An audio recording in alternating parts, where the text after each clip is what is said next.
Hi Supreet, hi Amrit. Uh,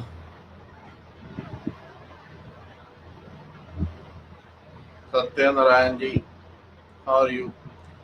Mandana Khurana Ajay Dhima. Uh, Amrit Sat Sri Akal, how are you? Uh,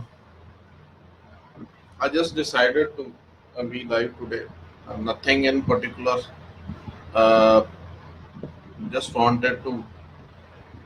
I was feeling like I should talk to a few people around, share something about astrology also. So there are certain things like that need to be pointed out. There are certain specifically uh, basically some Vandana ji, Sat Sri Akal, how are you basically? So today I just want to talk about a few things normally. First is ki in astrological community, uh, it's very it's very rarely discussed, or it's rather not even most of us are not even aware ki what should be the house where conception happens. What would be the house particularly uh, which where the conception would happen. So in particularly probably mostly people will say, Paniji, how are you?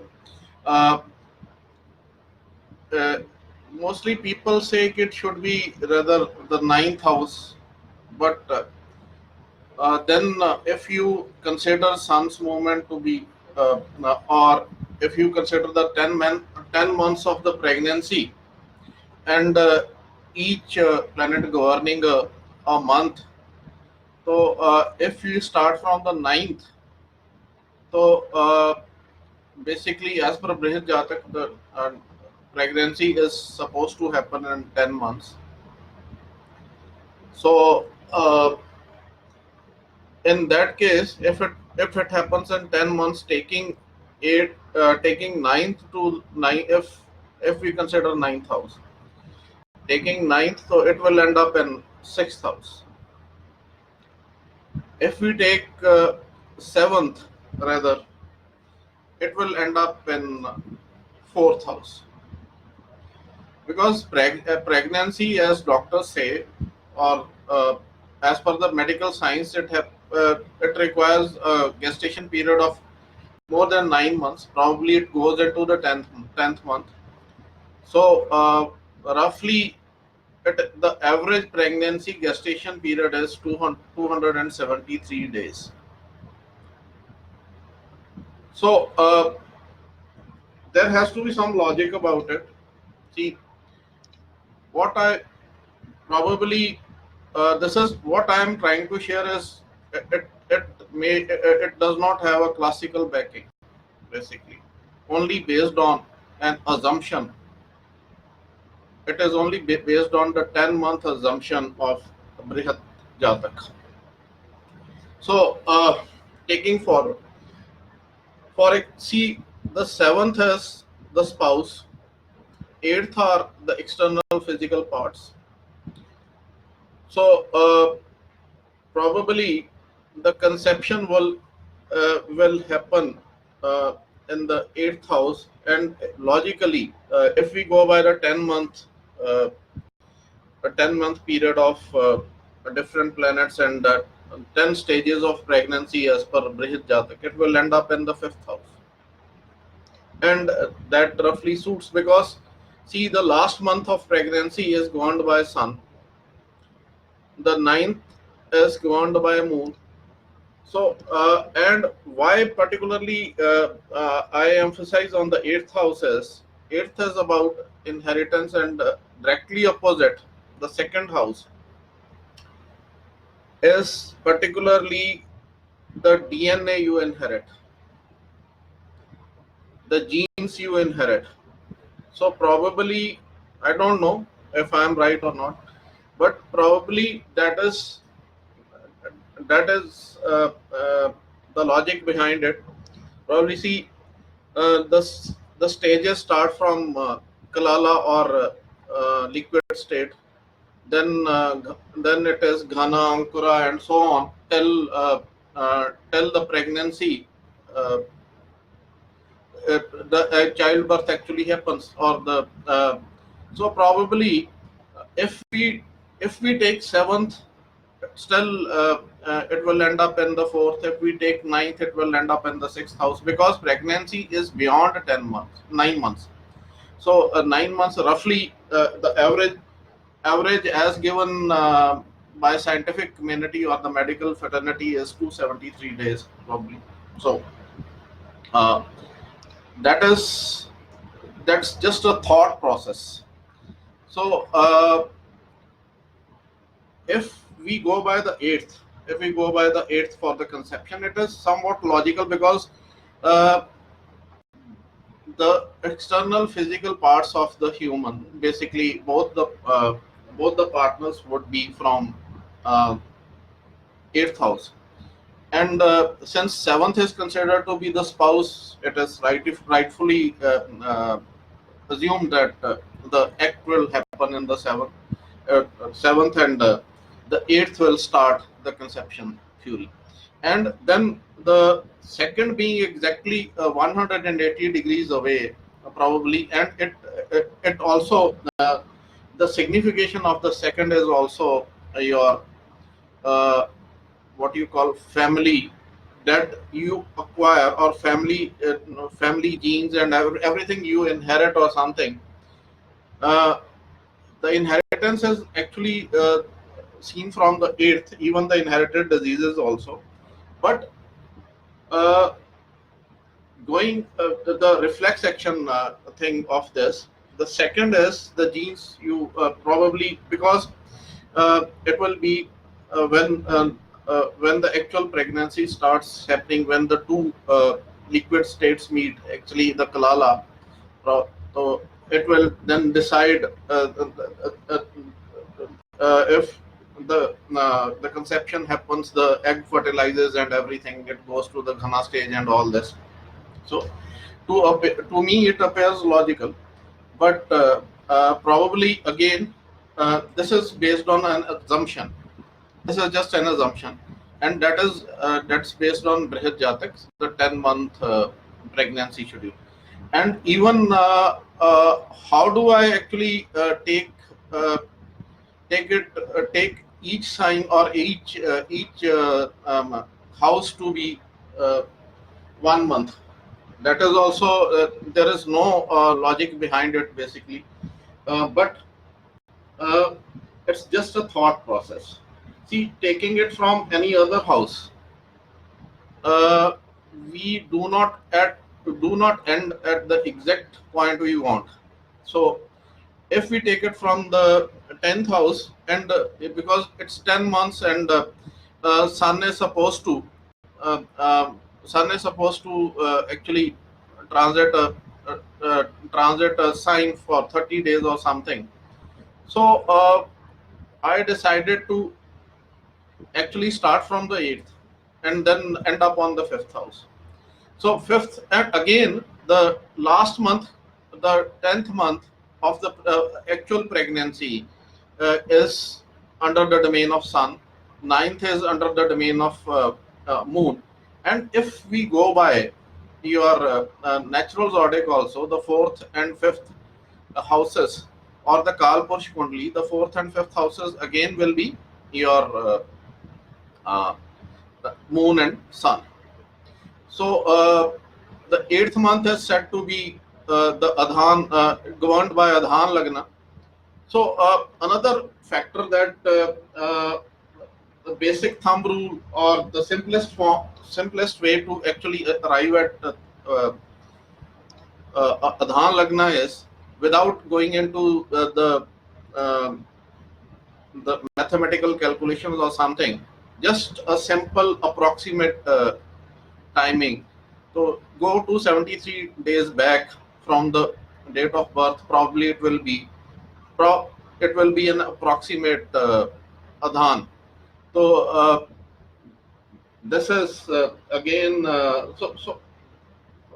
what I found as key. Probably uh, this can be maintained as, though I would definitely like to be updated in case any one of you have an additional information or something related to that, or you have gone through any of the classics wherein it is mentioned, uh, the house of conception is particularly mentioned, probably. Or though see, people who say it will be fifth or ninth are also somewhat right with the ninth, rather, because the ninth is also considered to be the womb, and more so for a female horoscope.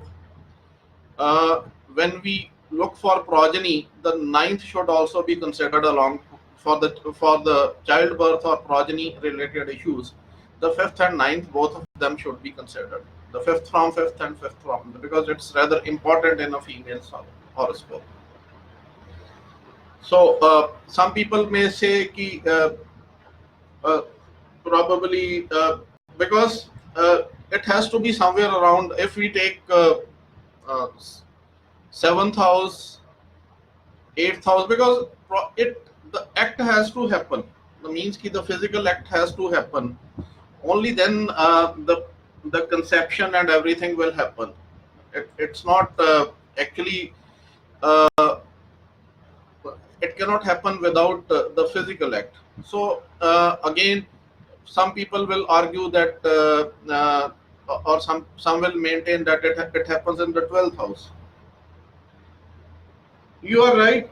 If we uh, the interpretation is, or the signification mentioned as Shayya Sukh, but Shayya Sukh, uh, again, I am a bit skeptical about it.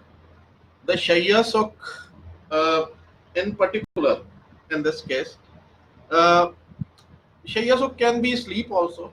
Shayya Sukh can be the ease of sleeping, or it may be the comfort of your bed, probably. So, if because the 12th house, in particular, if I say keep, it is considered to be a house where a sexual activity can happen.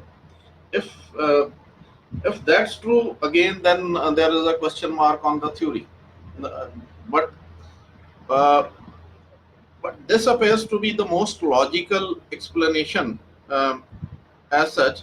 The reason is key one, it governs the eighth house is about sex also. The eighth house governs the external physical parts, and when uh, when the physical act happens, actually, probably then the conception will obviously, if the fertility period is on and everything is as desired, then it will probably start the uh, uh, actually be the start of the pregnancy or the conception. So from the then various states of pregnancy, right? The 10 stages as given in Jatak, then it becomes very logical. So this was point number one. Another is ki normally there have been uh, there are certain questions people ask directly, indirectly. Ki, uh, like I was going through a post where in Vedic vision where it is said ki, uh, if mouth cancer happens to a person, is it due to the past birth?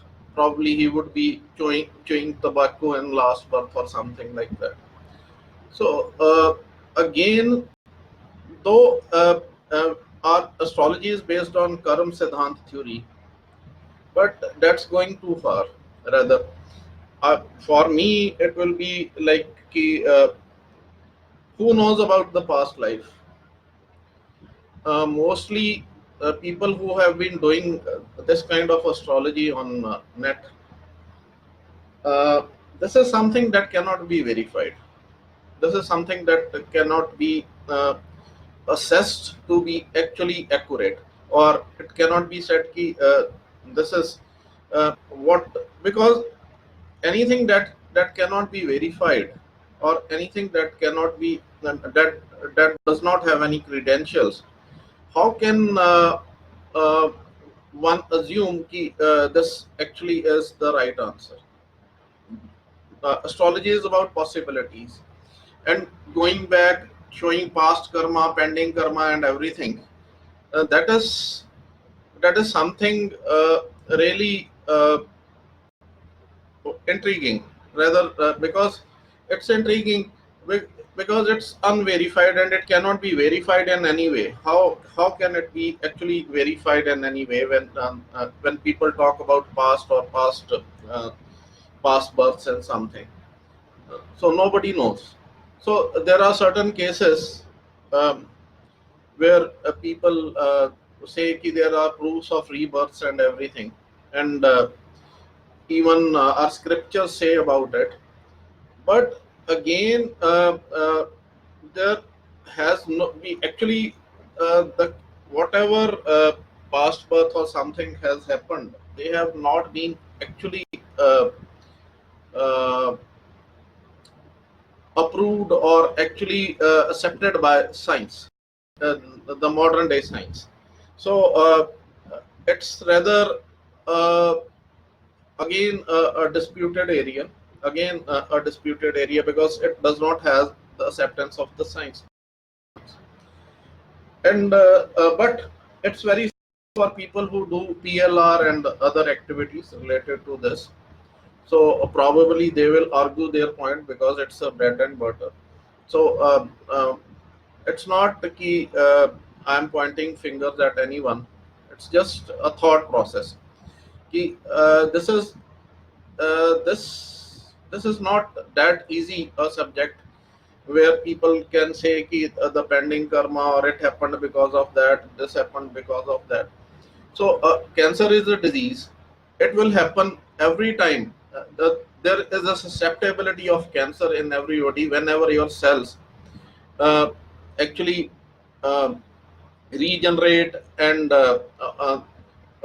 your cells divide and regenerate. So the cancer cells, the as per me, whatever I have read in the medical journals or something, cancer uh, the cancer cells are the only cells that actually refuse to die. Means ki they refuse to regenerate or uh, uh, die down. So probably they keep on expanding, and the cancer actually happens. So any diseases, the diseases that happen to us, most of the diseases that happen to us, if we leave the congenital problems or something, the diseases that happen from the birth itself, the other factors are normally brought down by us on ourselves only, because it's the wrong lifestyle, or it is probably uh, uh, mainly it's your habits that may have actually brought in that disease, but in particularly, for example, if you take my case, so uh, if I have a varicose veins, though it is an initial stage, so probably I'm to the blame, because I am more on uh, I need to lose weight, and I am probably overweight because of my sedentary style, because I do not exercise too often, and that's not karmic.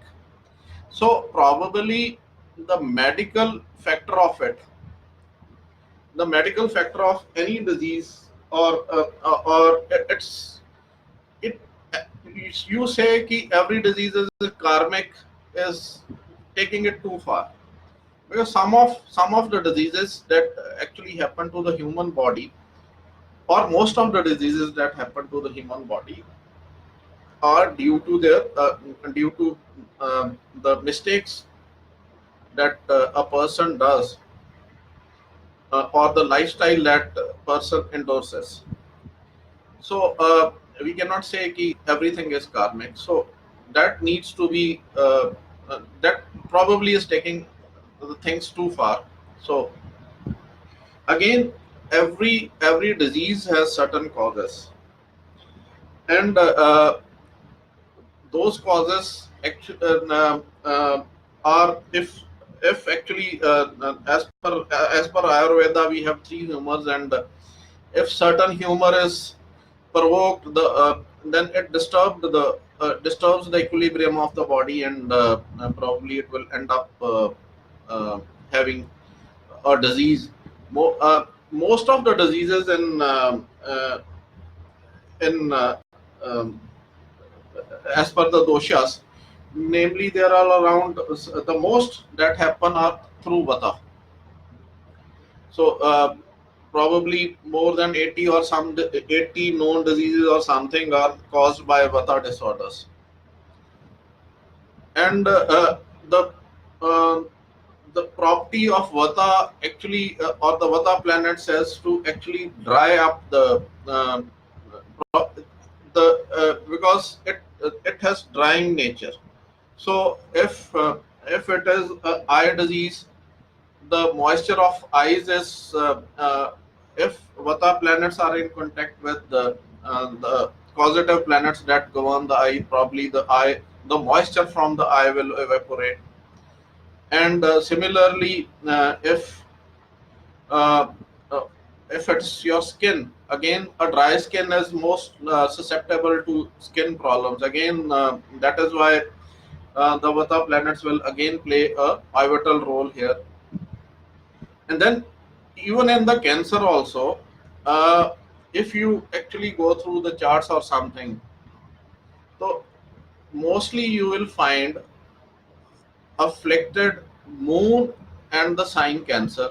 Again, uh, someone from Western astrology had put up a comment in that post I was mentioning, uh, that uh, probably uh, emotions or the stress or a pent up emotions can actually cause can be the cause of the cancer. That seems to be a bit logical. The reason is ki, as per encyclopedia of medical astrology uh, uh, by I do not remember the name of author now. Again, it is a very famous book, and the author is a MD in medicine. And as per him, again, the combination of cancer would start with afflicted mood and the afflicted sign cancer. So probably uh, there is a good amount of logic in the statement that uh, the if suppressed emotions and suppressed thoughts and suppressed expressions can actually be causative for cancer. So again, if probably who the people who are susceptible to this kind of so emotions, venting up your emotions, talking to somebody, and having few friends to talk to is actually in these days, uh, it is actually a blessing if you can talk, if you have few people to whom you can share your heart out. Even if there is a single person with whom you can have a heart to heart talk is exactly a blessing. Probably it makes you vent out your feelings. You can share your thoughts, and I really pity those people who do not have even a single person to fall back on, probably in time of a need. So that is probably that the self corrective measure in case of people who have benign this thing benign growth or benign cancerous benign tumors or a growth that can be cancerous or something, probably would be ki they should have some people to actually talk to. They should have uh, they should be more expressive, likely, because again the logic actually happen. The logic behind this is what uh, author of Encyclopedia of Medical Astrology has pointed out. Again, moon is about emotions, moon is about your mind, and if both the sign and the planet moon, the sign Cancer and planet moon, both of them are afflicted, then you should start looking for significations of or the susceptibility for Cancer in a horoscope. Another factor is if Saturn, a planet like Saturn, Rahu, they have an influence on Moon and Venus. Why? Why this becomes important is because probably again these two planets actually govern our uh, the fluids that are essential or essential, somewhat essential for the human body or for the reproductive system. Moon governs all fluids that are essential for the well-being of the body, and Venus it is rather uh, uh, the reproductive fluids and the endocrine systems, endocrine glands also. So if they are affected, again the drying up quality or the moisture evaporating quality of the Vata planets, both Saturn and Rahu, may create a balance, may tilt the favor, or actually tilt the scales in the favor of this disease, because uh, probably this will spoil the equilibrium of the fluids inside the body, and probably that may, so that is another one. Further, you may find Saturn connecting with the moon, or Saturn connecting with the Venus, or Saturn connecting with both moon and Venus in the Cancer charts. Another common factor that you can find in the charts of the Cancer patients is the connection of the sixth and eighth lord. Now, uh, this is something that this particular principle is from Prashant Mark. Normally, the sixth and eighth lord, whenever they connect, they promise a long-standing problem. If in the horoscope of a native, both sixth and eighth lord are in connection, that would probably mean the person at some stage of life will end up with a problem related to a long-standing health. So this is again a factor that one should consider.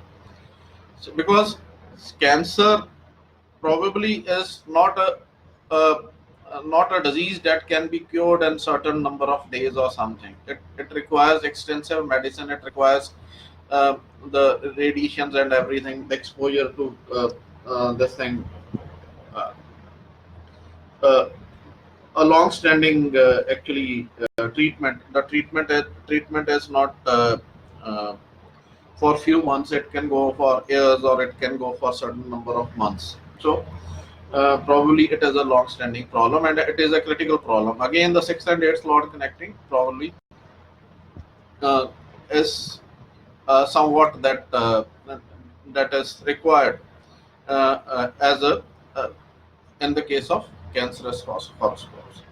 So then there are other factors also. Probably the link of malefic planets like Saturn Mars connection. So there are a lot of other factors that then the combination for different cancers. For example, for skin cancer, the sense of touch is governed by planet Saturn, and we cannot feel the sense of touch without the skin.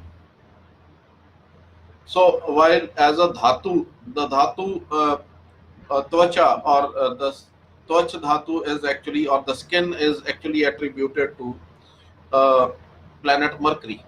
So whenever there is a connection of Saturn and Mercury, there is a susceptibility to skin related problem.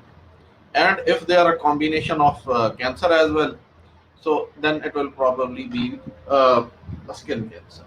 So there can be different kind of cancer depending on how the planets are interacting, how the planets are influencing each other. So this is about it. Uh, Another thing is ki, uh, I've often seen. people uh, kind of deride uh, or make fun of classics. Now, classics again, the factor is keep the classics actually are a bit hard to understand, no doubt about it, but it requires uh, a good amount of patience, and probably you get the answer when you go through a number of them, probably not just one from them. Then you have different options, or you have uh, different approaches from the authors. Then you end up on a right approach, probably. So rather than deriding on or actually making fun of this thing, and then saying that a particular but a particular line of astrology works out to be very fine, I just have one single question to all the followers. Ki, when you use without the basics of Vedic astrology, none of those uh, the functions, or none of the what you call fund, or none of the practice, the different types of astrology that normally people are doing, is it's not possible to do any kind of astrology without Vedic astrology. So the basics are to be followed. So you may practice what you like. It's your personal choice. It's not something. But while doing so, uh, one should always consider Vedic astrology like as a uh, uh, uh, mother language of astrology, because probably everything is taken out from here. Some principles or some factors that people thought to be useful to themselves or for the predictive astrology, whatever their point of view is, because everyone has a right of opinion, no doubt about it. So they should not deride or make fun of Vedic astrology as such. Um, they can practice what they like. They can normally one theory that they throw one one simple answer they throw back at that, they get results. Even I can say that I get results for any form, any event, or probably say for in my book I have given around 20 examples of cancer, and if actually all of you work out, so you can come up with 20 exceptions to what I say. There will always be exceptions, no doubt about it. So if I say ki I am right, it worked on 100% of my examples, it's something that one should not do, because it's like imposing myself on people, or imposing my will on others, because it worked on 20. Probably there may be some exceptions also, and the exceptional charts can actually be there. There can be some exceptional charts where it actually does not work. What I say may not work on that. So astrology is about probabilities. It is about the possibilities rather. The exact word is not the probabilities. It is the possibilities. So astrology talks about possibilities. It cannot be conclusive, and it, its nature is indicative only, and we should use it as indicative science, and rather than being very conclusive about it, or rather than being very uh, rigid about it, ki whatever I say, whatever methods I use uh, are ultimate, and the all other forms of astrology is uh, this thing, it's useless or something. But the basic thing is ki everything is taken. See the process of making a horoscope is, it's almost similar. Though KP in the KP system follows, they use a different answer. That is the KP answer. And but actually, the method of constructing a horoscope is somewhat same. So, if one says ki one can do without a Vedic astrology, again it is bit far fetched, too far fetched rather. So, uh, normally nowadays people do not have enough time to go through the classics, and without actually going through the classics, if one says ki they are useless, then it's something that is that person requires uh, uh, to go through the classics first and then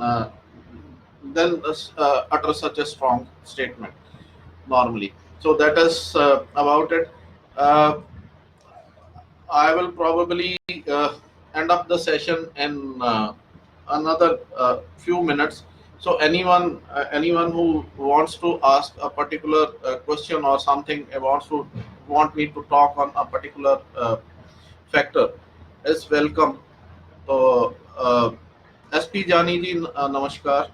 Uh, so I would be glad to uh, answer as per my limited level of understanding, whatever it is. So that is it. That's probably what I wanted to communicate, what I wanted to talk about. First, it was the conception. So the conception, again, it is based on my assumption, and the assumption is based on Brihit Jatik. The only classical backing that I can say uh, of eighth house being the house of conception and ending up on the fifth house, probably on the uh, exact house of progeny or the childbirth. So that seems to be the logical explanation. Another factor is uh, the the karmic that we talked about on was the karma normally, because the people actually toss this word around as if it's a ping pong ball. The karma is not something that can be hurled around because to understand it, people normally it has taken ages for people to actually understand what exactly the karma is, and the way the word is hurled around, the person gets his karma, the person, it is the past life that may be brought into this. Probably it is true in case of congenital problems wherever the child is born with certain diseases. Then there is a combination in a horoscope that particularly points to this. See, fifth is the Puru Punya house. Everyone agrees on the fifth being the Puru Punya house. And then the diseases carried forward will be the 10th, because the diseases of fifth will be sixth from itself. So that will be the 10th house. The inherited diseases or the diseases that happen due to the genes or the faulty genes process is the eighth house, because the inherited disease will happen from the eighth house. So that's as simple as this. Karma is a intrinsic principle. It's not something that can be evaluated in a single sentence or even in few books. It's rather complicated, very intricate. So, for to understand the actual meaning of karma, one has to evolve spiritually. One has to uh, evolve at a certain level or rise above the normal worldly things to actually understand what karma is. So, and this is about it. Then the third factor is people often deride or actually make fun of classics, the Vedic astrology classics. That should be rather avoided, because everything uh, everything that has come in astrology is actually from Vedic astrology. Any form of astrology, be it may it be any form. Uh, other than Western astrology, uh, but the Indian astrology's different approaches to astrology, like Nadi and all this, it has actually evolved from Vedic astrology. So this I'm not talking about the leaf readings and all this. I'm talking about the principles or some principles probably of this thing. Then then it is an individual working thereafter. So probably some it's not it's rather their research, it's rather their work, and just like I shared my opinion about the conception, so it is not written anywhere, and if it gets popular, uh, probably my way of thinking gets popular. That does not mean I have done something that is exceptional or something and uh, that actually negates all the classics. In fact, it is taken from the classic itself. The leaning is towards the Brihad Jatak's 10 months, 10 stages of pregnancy. So uh, whatever one does, the thought process actually develops from the reading or the extensive reading of the classics only. So my advice to you is keep going for uh, at least you should all do some classic reading. Some you probably even if the two shlokas, three shlokas a day, or going through 3 pages or 4 pages a day, that will actually help you understand the principles and combinations of the theorems of Vedic astrology. So thank you all for joining. Uh, Thanks again. So time to log off now. Uh, okay. Thank you. Thanks a lot.